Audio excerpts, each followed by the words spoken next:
I was thinking the other day, a journalist asked me why why people are responding so positively to what I'm saying, the young men, for example, and I thought, why? Yeah, that's a good question.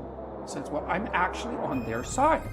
I'm really happy that they're not wasting their lives. I'm really sad to see that people are disenchanted and nihilistic and depressed and anxious and aimless and perverse and vengeful and all of those things. It's terrible. And then to see people question whether that's necessary and then to start to rise out of it, it's so fun. Like last night I was after my talk, it's overwhelming.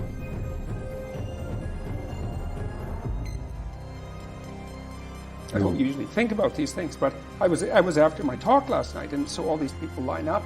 They have their 15 seconds with me, and they're kind of tentative. They're excited and attentive when they come up to talk to me, and then they have 15 seconds of time to tell me something. I'm really listening to them, and they're hesitant about whether or not to share the good news about their life. And I think it's often because when people share good news about their life, people don't necessarily respond positively.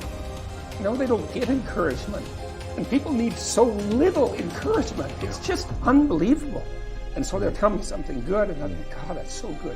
Somebody says, oh, I'm getting along way better with my father. I haven't seen him for 10 years, and now we get along. It's like, wow, great.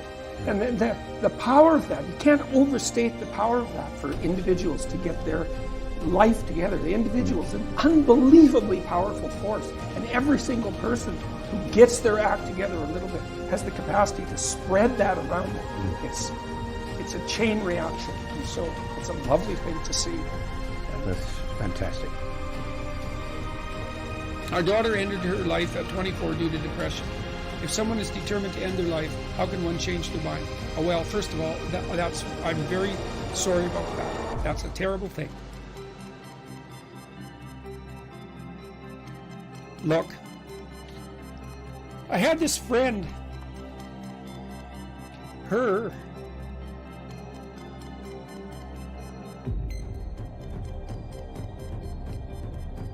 sorry.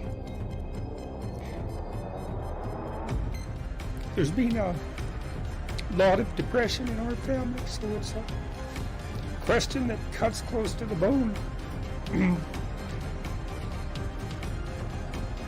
Anyways, I had this friend, a friend of my parents, and her granddaughter committed suicide. She was just beating herself up about that. What could have I done? What could have I done differently? This is the problem with suicide. It leaves everybody behind thinking, oh my God, what could have I done? I could have treated the person better. I could have listened. I could have been there. It's like, and she was just beating herself up about this, really feeling that she wasn't a useful person, that she'd failed as a grandmother. She's a really good person, And so I went for a walk with her, and I said, and she's married, and she likes her husband, and he's a really good guy. And I said, look, you're blaming yourself for your granddaughter's suicide. It's like, are you blaming your husband? Are you sitting him down and telling him what a useless bastard he was as a grandfather because his granddaughter committed suicide and how he failed completely? She said, no, I'd never do that. So I said, well, don't do it to yourself. One of the things that has just blown me away in the last year, because I've talked to lots of people live, but also lots of people online. But it's more obvious live, and it's obvious in this theater as well, is that I've gone around and spoken, and a large proportion of my audience has been young men, under 30, something like that. And I've spoken to them a lot about responsibility. And what's so odd about this is that of all the things that I've spoken about, because I can see the audience and I can feel how the audience is reacting, because I'm always paying attention to all of you insofar as I can manage that. So I get some sense of how what I'm saying is landing, which you have to do if you're going to speak effectively to people. And what happens is, if I talk about responsibilities, everyone is silent, just like they are now. It's silent and not moving, right? Focusing, attentive. Say, pick up your responsibility. Pick up the heaviest thing you can and carry it. And the room goes quiet and everybody's eyes open. And I think, that always makes me break up.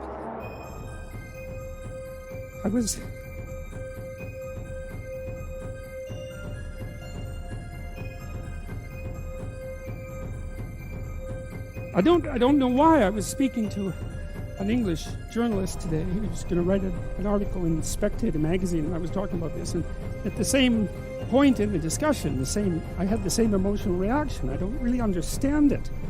I think there's something about it that's so crucial, because we've been fed this unending diet of rights and freedoms, and there's something about that, there's something about that that's so pathologically wrong, and people are starving for the antidote, and the antidote is truth and responsibility, right? And it isn't because that's what you should do in some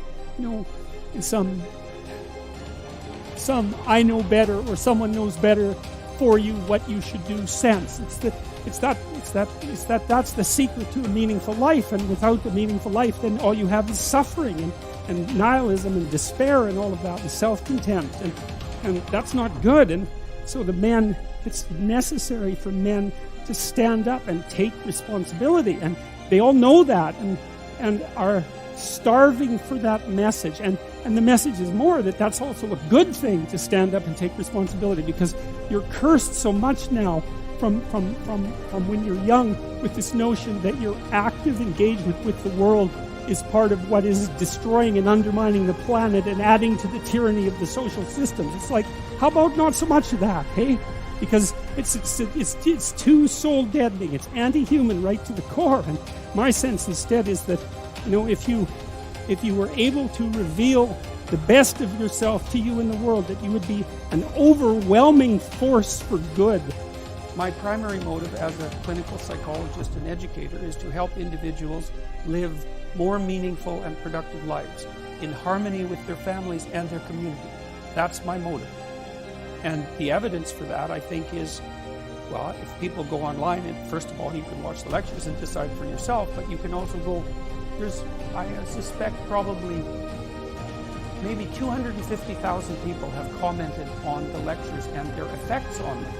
And so that's what people say. I'm watching the lectures, I'm trying to develop a vision for my life, I'm trying to become more responsible, and it's really helping. And that's what I hear all the time when I do these public lectures, which aren't political. But when we gain success, we raise the bar. We set our ambitions higher. I mean, what is your end game? What do you want? That's all. That's what I want. I want to help as many individuals as possible become more courageous, more truthful, and more engaged in the pursuit of individual, familial, and social harmony. That's what I want. You're pursuing what is meaningful. I'm pursuing, I believe that to be the case. It's certainly meaningful to me. I mean, there isn't, everywhere I go now, it doesn't matter where I land, in what airport, or if I walk down the street, 3 or 4 people will come up to me and they'll tell me, I was in a dark place, I was anxious, depressed, nihilistic, drug addicted, alcoholic, homeless, in jail, you name it. Bad relationship with my girlfriend, bad relationship with my parents. I've been watching your lectures or reading your book. I've been trying to tell the truth and get my life together, and everything is way better. And so then you think, well, if you could have what you wanted and what would be meaningful, you imagine you could go anywhere in the world and people would come up to you that were strangers and tell you that. That's as good as it gets. I read the story. It's an autobiography, if I remember correctly, of the captain. I might be wrong about that, but I've got the basic story right. Well, they had a shipwreck in the Antarctica. And then they were there for a whole year in the Antarctica, and none of them died. Not one. He didn't lose a single man. Not one. He kept the morale high. And then they took this boat that was on the ship, and they crossed like 400 miles of the roughest ocean, the roughest frigid ocean in the world, right? You don't go in that ocean. And then they went to an island, and they walked across the island, across these mountains that no one else has ever climbed since. And they went to the city on the other side of the island, and they got a boat, and they went and rescued their compatriots, and everyone survived. It's like Endurance is the name of the book. You read that book, man, you think, wow, people are really tough, and it's ridiculous. So who knows how tough you are? And maybe you find out by going out to find out how tough you are, right? So you take on a challenge, one that you think you can master, it's just a bit beyond your grasp. And you master it, and then you're a little tougher, and you think, hey, that worked out pretty well. And so then you're more of a monster. And then you go out and you find another challenge that's even bigger, and you think, well, maybe I can do that too. And then all of a sudden you can, and you get a little bit bigger, and God only knows what the limit is of you. And you find out by pushing yourself against the world, and of course that's what Abraham is doing.